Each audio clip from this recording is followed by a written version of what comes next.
Hello everyone, welcome back to Adarsh classes. पूर्व class रे आमे पंचजगत विशिष्ट वर्गीकरण एवं उद्भिद जगत को संपूर्ण रूपे डिस्कशन करथिले। आज आमे प्राणी जगत डिस्कशन करबा। प्राणी जगत कोन कराय छै ना 10 भाग रे विभक्त कराय छै। कोन कोन? पोरिफेरा, सिलेंटेरेटा, प्लांटीहेल्मिंथेस, निमोटोहेल्मिंथेस, हैला, एनिलिडा, आर्थ्रोपोडा, मोलुस्का, एकाइनोडर्माटा, हेमिकार्डाटा आउ कार्डाटा। पुणी कोन कराय छै? कार्डाटा को विभक्त कराय छै। हैला, 6 भाग रे कोन कोन? गोटे होची साइक्लोस्टोमाटा, पाइसेस, एम्फीबिया, रेप्टिलिया, एभस, मामालिया। एमिति 6 भाग रे कार्डाटा को विभक्त कराय छै। हैला, तो हमें गोटी गोटी करके स्टार्टिंग रु पढ़िबा। प्रथम जीवा पोरिफेरा। पोरिफेरा माने कोन ना एमान को शरीर कोन थाने छिद्र जगत। एमिति कोन आको शरीर एमिति छिद्र जगत कोना कोना हेकी थाई। हैला, सेति पे एमान कोन कुआ जे पोरिफेरा बा छिद्राळ प्राणी मध्ये कुआ जे। कोन कुआ जे? पोरिफेरा बा छिद्राळ प्राणी। हैला, एमाने मुख्यतः जलचर एवं गोटे जगह रे स्थिर होके रहथाते। एमाने जलचर आ कोन गोटे जगह रे स्थिर होके रहथाते। जलर खाद्य और अम्लजान संग्रह करने एमान शरीर में एक केनाल तंत्र थाए। यह व्यतीत एमान शरीर में सिलिकामय कंटिका और स्पंजिन तंतु रही है। एमान कौन है ना जल और खाद्य को अम्लजान को ग्रहण करने जलर खाद्य और अम्लजान ग्रहण करने शरीर कौन गोटे केनाल तंत्र थाए एवं या शरीर में सिलिकामय कंटिका और स्पंजिन इत्यादि तंतु कौन थाए। उदाहरण कौन? साइकेन, स्पंजिला। हैला, साइकेन आ कौन? स्पंजिला। नेक्स्ट जीवा हमें सिलेंटेरेटा। सिलेंटेरेटा माने कौन ना एमाने मुख्यतः मधुर जल और समुद्र रे एकाकी किंबा मिलित भाव में देखा जाते। एमान शरीर दुई प्रकार, गोटे होची नलाकृति आ गोटे छताकृति। अब एमान को एक नली प्राणी कुआ जे। कोन कुआ जे ना एक नली प्राणी। काहे कुआ जे ना एमान को गोटे मात्र नली थाए। हैला, जो बाटरे एमान खाद्य ग्रहण करते से बाटरे से माने हैला मल त्याग करते। बुझा पड़ला? जो बाटरे एमान खाद्य ग्रहण करते से बाटरे मल त्याग करते। सेति पे एई प्राणी कोन कुआ जे? एक नली प्राणी मध्य कुआ जे। ठीक अछि। मुखर चारिपटे सरू और लंबा पोला बा निद्रा कर्षिका मान रही है। मुखर चारिपटे कौन जे एमिति लंबा कर्षिका मान कौन एमिति थाए। जेमिति उदाहरण हाइड्रा। हैला, हाइड्रा आ कौन सी एनिमोन, प्रबाल ए सब कौन जे ए सिलेंटेरेटा गोटे गोटे उदाहरण। ठीक अछि। तापर जीवा में प्लांटीहेल्मिंथेसिस। एमान कौन कुआ जे? चेप्टा कुर्मी कुआ जे। कौन कुआ जे? चेप्टा कुर्मी। देखिबे धरि जाको हैला, एमान कोन कुआ जे ना चेप्टा कुर्मी बोली कुआ जे। ठीक अछि। काहेकि एमान शरीर चेप्टा, पतला और कोमल होते। एमान मुख दे खाद्य ग्रहण और मल निष्कासन कार्य उभय होते। यांकर मध्ये कोन जे मुख दे के खाद्य ग्रहण और मल निष्कासन उभय कार्य होते। आ एमान मध्ये केतक मुक्त भाव में बसवास करती आउरी केतक कोन करती परजीवी भाव में कार्य करथांती। हैला, परजीवी माने कोन जे ना अन्य ऊपर निर्भर करथांती निजर खाद्य पदार्थ। जेमिति कि हम पेटर कोन कुर्मी हे होची। हैला, से कुर्मी गोटे कोन परजीवी। हमर खाद्य पदार्थ से खाइ से बंचुची। ठीक अछि। एमान को शरीर रे द्वि पार्श्व प्रतिसाम्य देखा जाए। द्वि पार्श्व प्रतिसाम्य रे कोन जे उभय पार्श्व पूरा समान देखा जाए। हैला, उभय पार्श्व पूरा समान देखा जाए। आ एमान शरीर रे प्रगुहा न थाए। हैला, याकर प्रगुहा कोन न थाए। उदाहरण कोन? जकृत कुर्मी, फीता कुर्मी, फ्लानेरिया ए सब। तेबे जकृत कुर्मी कोड देखा जाए ना केतेको मेंढा मान पाखर कोन जकृत कुर्मी देखा जाए एवं केतेको मेरुदंडी प्राणी को अंतनळी रे फीता कुर्मी देखा जाए। हैला, हमर पेट भीतर कोन जे पेट भीतर क्षुद्रांत बृहदंतर कोन जे एही कुर्मी जाको देखा जाए। तापर जीवन निमोटोहेल्मिंथेस। निमोटोहेल्मिंथेस माने कोन? देखो एमान मुख्यतः जल किंबा ओदा माटी निमाटोड़ा बा गोलक कुर्मी मैंने देखा जाती है। ओदा माटी कौन जे ये गोलक कुर्मी मैंने देखा जाती। गोलक कुर्मी मान शरीर बहु कोष विशिष्ट आउ त्रिस्तरीय होते या शरीर कौन जे त्रिस्तरीय होते आउ गोलक होते। एम शरीर मध्य जकृत प्रगुआ इत्यादि न था या कौन या कौन जे प्रगुआ न थाए है। एमानकर श्वसन और रक्त संचालन तंत्र न थाए एमानकर श्वसन तंत्र न थाए कि रक्त संचालन तंत्र न थाए किंतु रेचन और स्नायु तंत्र थाए एमाने रेचन कार्य करथांती आ याकर स्नायु तंत्र मध्य थाए। एमानकर लिंग अलग अर्थात एमाने अंडे किंबा माई देखा जाती है। उभय लिंग देखा जाती अंडे किंबा माई। उदाहरण दश कृमि जिया कृमि गोदर कृमि एवं अंकुश कृमि ये जगह गोटे गोटे उदाहरण। तापर जिबा एनिलिडा याकर शरीर कौन जे क्षुद्र क्षुद्र मुदी परी केते अंशद्वारा गठित होती कौन कहुए ना अंगुरी माल प्राणी कहुए। एनिलिडा कौन कहुए ना अंगुरी माल प्राणी कहीं शरीर कौन जमी मुदी बलिया कौन मुदी बलिया राउंड राउंड गठित होते से कौन कहुए ना अंगुरी माल प्राणी कहुए। एमान शरीर अनेक कायखंड बा कक्ष विभक्त पार्श्वपद और सीटा द्वारा एमाने चल प्रचल करते। पार्श्वपद किंबा सीटा द्वारा कौन एमाने चल प्रचल करते शरीर कौन जे सीटा बोली कौन किसी एमती अंगिया थाए जहाद्वारा से कौन जे चल प्रचल करते। एमानकर पाचन नली सीधा और संपूर्ण अटे। एमानकर श्वासक्रिया चर्म बा गाली माध्यम या श्वास नली केमिति सीधा और संपूर्ण भाव थाए आ श्वासक्रिया क्या द्वारा करती ना चर्म बा गाली साहाय्य श्वासक्रिया करते। शरीर स्नायु तंत्र रक्त संचालन तंत्र और रेचन तंत्र ये सब थाए। शरीर कौन जे स्नायु तंत्र अच्छी रक्त संचालन तंत्र अच्छी और रेचन तंत्र अच्छी एमान रेचन ब्रुकक बा नेफ्रिडिया द्वारा संपादित होता है या रेचन क्या द्वारा संपादित होते ब्रुकक आदि ब्रुकक बा नेफ्रिडिया ठीक अच्छे। उदाहरण गुड़ा गुड़ा जिया जुक नेरिस ये सब गोटे गोटे कौन जे उदाहरण। तापर जी आरथ्रोपोडा आरथ्रोपोडा माने कौन पृथ्वी में यही जातीय प्राणी मान संख्या सब अधिक। एम शरीर मस्तक बक्ष उदर एपरी तीन भाग में विभक्त या शरीर कौन जे तीन भाग में विभक्त कौन कौन मस्तक आउ कौन बक्ष आउ उदर। गोड़ गुड़िक गंठीयुक्त होम आरथ्रोपोडा बा संधिपद प्राणी कहुए। आरथ्रोपोडा कौन कहुए ना संधिपद प्राणी कहीं गोड़ कौन से गंठीयुक्त होते। एमान शरीर बाह्य आवरण काइटिन नामक एक जैविक पदार्थ द्वारा गठित। मशा माछी असरमग परी केतक आरथ्रोपोडा बक्षरे डेणा और मुंडे श्रृंगिका थाए है। मशा माछी असरमग परी केतक कौन से आरथ्रोपोडा बक्षरे डेणा थाए आ मुंडे कौन श्रृंगिका थाए। एमान रक्त वाहिनी नली नथिबा जोगु शरीर गह्वर दे रक्त संचालन हुए रक्त वाहिनी नली न थाए से शरीर गह्वर दिखे कौन रक्त संचालन होते आ श्वासक्रिया गाली अथवा श्वास नलिका तंत्र थाए। श्वासक्रिया कौन थाए ना गाली थाए ना श्वास नलिका तंत्र थाए। एमान कौन से अंड्रा आ माई एमती अलग अलग देखा जाती अंड्रा कि माई बोली। उदाहरण चिंगुड़ी कंकड़ा कंकड़ा बिछा बुढ़ियाणी माछी मशा असरपा जंदा उकुणी टिंक और तिंतुले बिछा है। ये तुम कौन ये कौन श्रृंगल ठीक अच्छे।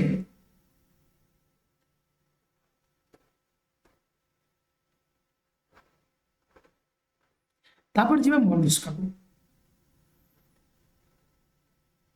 एम शरीर कौन गोटे शक्त आवरण भितर थाए किंतु यहाँ शरीर बहुत कोमल बहुकोशीय और स्त्रीस्तरीय।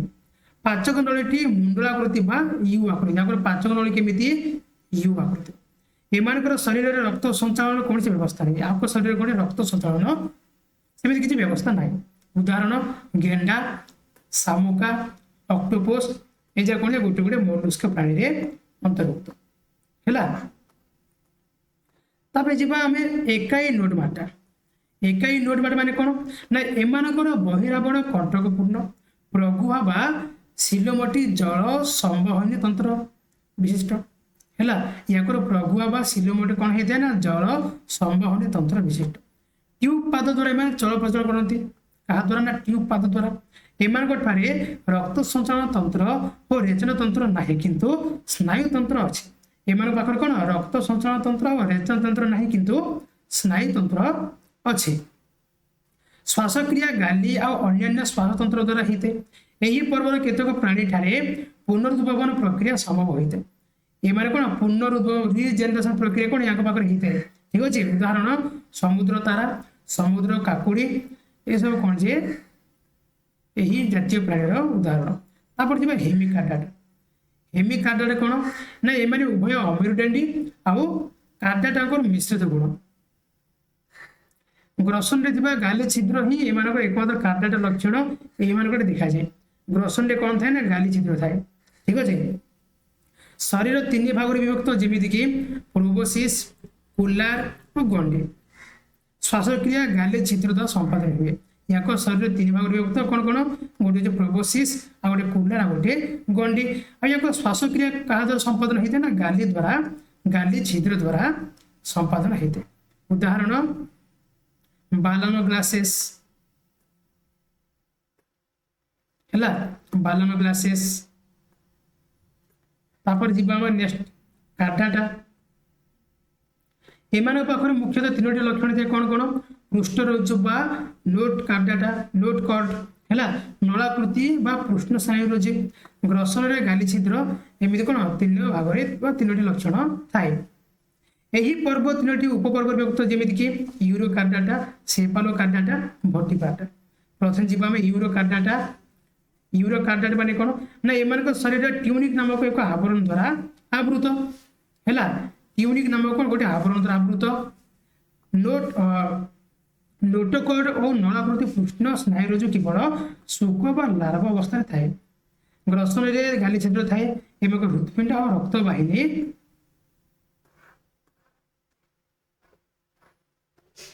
हृत्पिंड और रक्त वाहिनी न थाए किंतु स्नायु तंत्र अति सरल। उदाहरण हेडमानिया डोलियोलम हैला।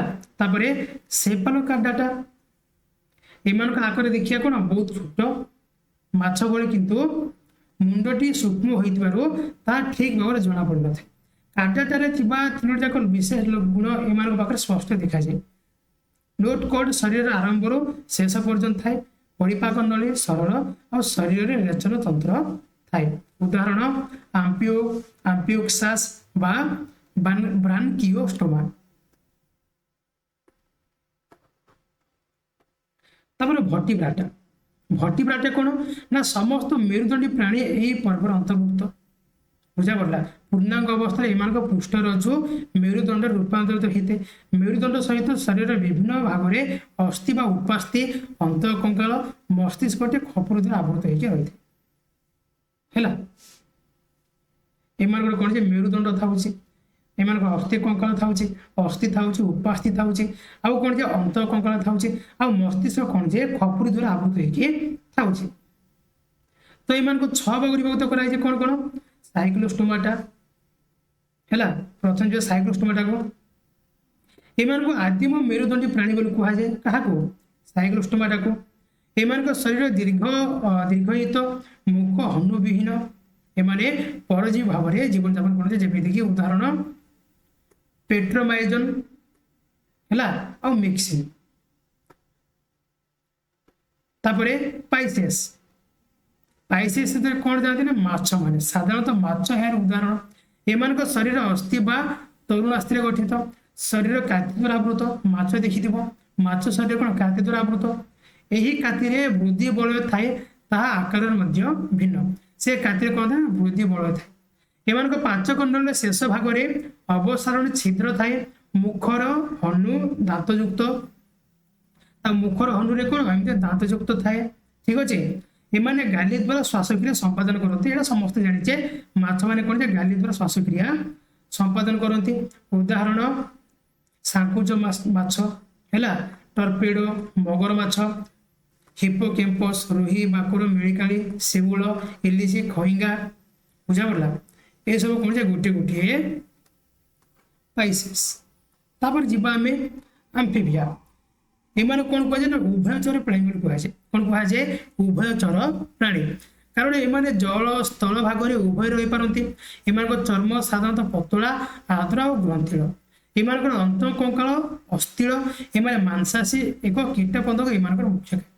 ୟାଙ୍କର କ'ଣ ଯେ ଏମାନେ କ'ଣ ଉଭୟ ଜଳ ଭାଗରେ ଆଉ ସ୍ଥଳ ଭାଗରେ ରହିପାରନ୍ତି। ଏମାନଙ୍କ ଚର୍ମ ପତଳା ଥାଏ, ଆର୍ଦ୍ର ଥାଏ ଆଉ ଗ୍ରନ୍ଥିଳ ଥାଏ। ଆଉ କ'ଣ ସମବାୟ। ଏମାନଙ୍କର ଅନ୍ତଃକଙ୍କାଳ ଅସ୍ଥିଳ। ବହୁତ ଗୁଡ଼ିଏ କ'ଣ କେତେକ ବହୁତ ଗୁଡ଼ିଏ କ'ଣ ଅସ୍ଥିକୁ ନେଇକି ଆଙ୍କର ଅନ୍ତଃକଙ୍କାଳ ଗଠିତ। ଆଉ ଏମାନେ ମାଂସାଶୀ ହେଇଥାନ୍ତି। କୀଟପତଙ୍ଗ ଏମାନଙ୍କର ପ୍ରାୟ ମୁଖ୍ୟ ଖାଦ୍ୟ।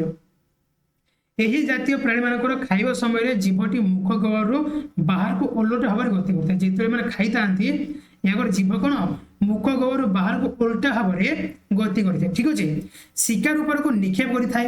ଦାନ୍ତ ଗୁଡ଼ିକ ପ୍ରାୟ ଏକ ପ୍ରକାର। ଏମାନେ ଲାର୍ଭା ଅବସ୍ଥାରେ ଗାଲି ଓ ପୂର୍ଣ୍ଣାଙ୍ଗ ଅବସ୍ଥାରେ ଫୁସଫୁସ ଦ୍ୱାରା ଶ୍ୱାସକ୍ରିୟା କରନ୍ତି। ଏମାନେ କ'ଣ ଯେ ଲାର୍ଭା ଅବସ୍ଥାରେ ଗାଲି ଦ୍ୱାରା ଶ୍ୱାସକ୍ରିୟା କରନ୍ତି। ପୂର୍ଣ୍ଣାଙ୍ଗ ଅବସ୍ଥା ଯେତେବେଳେ ବଡ଼ ହେଇଯାନ୍ତି ଏମାନେ କ'ଣ ଫୁସଫୁସ ଦ୍ୱାରା ଶ୍ୱାସକ୍ରିୟା କରନ୍ତି। ବେଳେ ବେଳେ ଏମାନଙ୍କ ଚର୍ମ କ୍ରିୟାରେ ମଧ୍ୟ ସାହାଯ୍ୟ କରେ। ଏ ଚର୍ମ ବେଳେ କ'ଣ ଚର୍ମ ଦ୍ୱାରା ଏମାନେ ଶ୍ୱାସକ୍ରିୟା କରିଥାନ୍ତି। ଏମାନଙ୍କର ଶିରା ଓ ଧମନ ଦେଇ ରକ୍ତ ସଞ୍ଚାଳନ ହୁଏ। ହୃତ୍ପିଣ୍ଡ 3 କୋଠରୀ ଯୁକ୍ତ ଏବଂ ବୃକକ ଦ୍ୱାରା ରେଚନ କାର୍ଯ୍ୟ ହୁଏ। ୟାଙ୍କର ହୃତ୍ପିଣ୍ଡ 3 କୋଠରୀ ବିଶିଷ୍ଟ ଆଉ ବୃକକ ଦ୍ୱାରା କ'ଣ ଏକ ରେଚନ କାର୍ଯ୍ୟ ସମ୍ପାଦନ କରିଥାନ୍ତି। ଉଦାହରଣ ପାଣି ବେଙ୍ଗ, ଲୁଣି ବେଙ୍ଗ, ହାଇଲା, ସାଲମେଣ୍ଡର ଏସବୁ କ'ଣ ଗୋଟେ ଗୋଟେ ଉଦାହରଣ। ତାପରେ ରେପ୍ଟିଲିଆ। ରେପ୍ଟିଲିଆ କ'ଣ ନା ଏହି ଶ୍ରେଣୀର ପ୍ରାଣୀମାନଙ୍କୁ ସାଧାରଣତଃ ସରୀସୃପ କୁହାଯାଏ। ଯେତେକ ସରୀସୃପ ସବୁ କ'ଣ ଏଇ ରେପ୍ଟିଲିଆରେ ଯାଆନ୍ତି। ଏମାନଙ୍କ ମଧ୍ୟରେ କଇଁଛ, କୁମ୍ଭୀର ଆଉ କେତେକ କ'ଣ ଝିଟିପିଟି, ସାପ ଏସବୁ କ'ଣ ଯେ ଏଠିରେ ଅନ୍ତର୍ଭୁକ୍ତ। ଏମାନଙ୍କ ପାଦ 5 ଆଙ୍ଗୁଳ ବିଶିଷ୍ଟ। ଶରୀର ପଛପଟେ ଲାଞ୍ଜ ଥାଏ। ଚର୍ମ ଶୁଷ୍କ, ଗ୍ରନ୍ଥିବିହୀନ। ଅଧିକାଂଶ ସରୀସୃପ ମାଂସଭୋଜୀ। ଏମାନଙ୍କ ଚର୍ମ କ'ଣ ଯେ ଶୁଷ୍କ ଥାଏ, ଗ୍ରନ୍ଥିବିହୀନ ଆଉ ଅଧିକାଂଶ କ'ଣ ଯେ ଏଇ ସରୀସୃପ ବା ରେପ୍ଟିଲିଆ ମାଂସାଶୀ ହେଲା, ମାଂସ ଖାଆନ୍ତି। ଏମାନେ ଫୁସଫୁସ ଦ୍ୱାରା ଶ୍ୱାସକ୍ରିୟା ସମ୍ପାଦନ କରନ୍ତି। ରେଚନ କ'ଣ ଯେ ବୃକକ ଦ୍ୱାରା ସମ୍ପାଦନ ହେଇଥାଏ। ଫୁସଫୁସ ଦ୍ୱାରା ଶ୍ୱାସକ୍ରିୟା କରନ୍ତି ଆଉ ରେଚନ କ'ଣ ଯେ ବୃକକ ଦ୍ୱାରା ହେଇଥାଏ। ଉଦାହରଣ ଏଣ୍ଡୁଅ, କଇଁଛ, କୁମ୍ଭୀର, ଝିଟିପିଟି, ସାପ ହେଲା, ଏସବୁ କ'ଣ ଯେ ଏହାର ଉଦାହରଣ। ତାପରେ ଯିବା ଆମେ ଏଭସ୍। ଏଭସ୍ କ'ଣ କୁହାଯାଏ? ପକ୍ଷୀ ବୋଲି କୁହାଯାଏ। ପକ୍ଷୀ ହେଲା। ଏମାନଙ୍କ ପକ୍ଷୀମାନଙ୍କ ମଧ୍ୟରେ କେତେକ ଉଡ଼ି ପାରନ୍ତି ଆଉ କେତେକ ଉଡ଼ି ପାରନ୍ତିନି। ଏମାନଙ୍କ ଶରୀର ସାଧାରଣତଃ ଡଙ୍ଗା ପରି ତଥା ବିଭିନ୍ନ ରଙ୍ଗର ପରଦରେ ଆବୃତ। ପକ୍ଷୀମାନଙ୍କର 2 ଯୋଡ଼ା ଗୋଡ଼ ମଧ୍ୟରୁ ଗୋଟିଏ ଯୋଡ଼ା ଗୋଡ଼ ଡେଣା ଭାବରେ ଉଡ଼ିବାରେ ଆଉ ଅନ୍ୟ ଯୋଡ଼ା ଗୋଡ଼ କ'ଣ ଚାଲିବାରେ ବ୍ୟବହୃତ ହେଇଥାଏ। ୟାଙ୍କର 2 ଯୋଡ଼ା ଗୋଡ଼ ଅଛି। ଗୋଟେ ଗୋଡ଼ କ'ଣ ଯେ ଉଡ଼ିବାରେ ସାହାଯ୍ୟ କରେ ଆଉ ଗୋଟେ ଗୋଡ଼ କ'ଣ ଯେ ଚାଲିବାରେ ସାହାଯ୍ୟ କରେ। ଏମାନେ ଥଣ୍ଟ ସାହାଯ୍ୟରେ ବସା ତିଆରି କରନ୍ତି। ଏମାନଙ୍କ ପାଟିରେ ଦାନ୍ତ ନଥାଏ। ୟାଙ୍କ ପାଟିରେ ଦାନ୍ତ ନଥାଏ। ଖାଦ୍ୟ ସଞ୍ଚୟ ପାଇଁ ଗଳ ଧାନିକା ପାଚକଣ୍ଡରେ ପୋଷଣୀ ରହିଥାଏ ହେଲା। ହୃତ୍ପିଣ୍ଡ 4 କୋଠରୀ ବିଶିଷ୍ଟ ଆଉ ଏମାନଙ୍କ ମଳରେ ୟୁରିକ ଅମ୍ଳ ଥାଏ। ୟାଙ୍କ ମଳରେ କି ଅମ୍ଳ ଥାଏ? ୟୁରିକ ଅମ୍ଳ। ଉଦାହରଣ କୁକୁଡ଼ା, କାଉ, ପାରା, ବଗ, ଘରଚଟିଆ, ପେଚା, ଶୁଆ, ଚିଲ, ପେଙ୍ଗୁଇନ ଏସବୁ କ'ଣ ୟାର ଗୋଟିଏ ଗୋଟିଏ ଉଦାହରଣ। ତାପରେ ମାମାଲିଆ। ମାମାଲିଆ ମାନେ କିଏ ନା ଯିଏ ସ୍ତନ୍ୟପ୍ରାୟୀ ପ୍ରାଣୀ ହେଲା। ଯିଏ କ'ଣ ଯିଏ ସ୍ତନ୍ୟପ୍ରାୟୀ। ମସ୍ତିଷ୍କ ଜ୍ଞାନେନ୍ଦ୍ରିୟ ଉନ୍ନତ। ଏମାନଙ୍କର ମସ୍ତିଷ୍କ ଜ୍ଞାନେନ୍ଦ୍ରିୟ ଉନ୍ନତ। ଶରୀର ଲୋମଯୁକ୍ତ। କେତେକ ଆଦି ସ୍ତନ୍ୟପ୍ରାୟୀ ଅଣ୍ଡା ଦିଅନ୍ତି, ଯେମିତିକି ପ୍ଲାଟିପଲସ୍ ଗୋଟେ କ'ଣ ଅଣ୍ଡା ଦିଏ। ମାତ୍ର ଅନ୍ୟମାନେ ଛୁଆ ଜନ୍ମ କରନ୍ତି। ଶ୍ୱାସକ୍ରିୟା, ରକ୍ତ ସଞ୍ଚାଳନ, ରେଚନ କାର୍ଯ୍ୟ ଇତ୍ୟାଦି କ'ଣ ଯେ ଉନ୍ନତ ଧରଣର ହେଲା। ଉଦାହରଣ କଙ୍ଗାରୁ, ମଇଁଷି, ଗାଈ, ଛେଳି, ମେଣ୍ଢା, କୁକୁର, ଗଧ, ଘୋଡ଼ା, ହାତୀ, ଭାଲୁ, ହରିଣ ଏମିତିକି ମନୁଷ୍ୟ। ଏମାନେ ସବୁ କୋଉଥିରେ ଯାଆନ୍ତି ନା ମାମାଲିଆ ଶ୍ରେଣୀରେ ଯାଆନ୍ତି। ଠିକ ଅଛି। ତ ତମର ସମ୍ପୂର୍ଣ୍ଣ ରୂପେ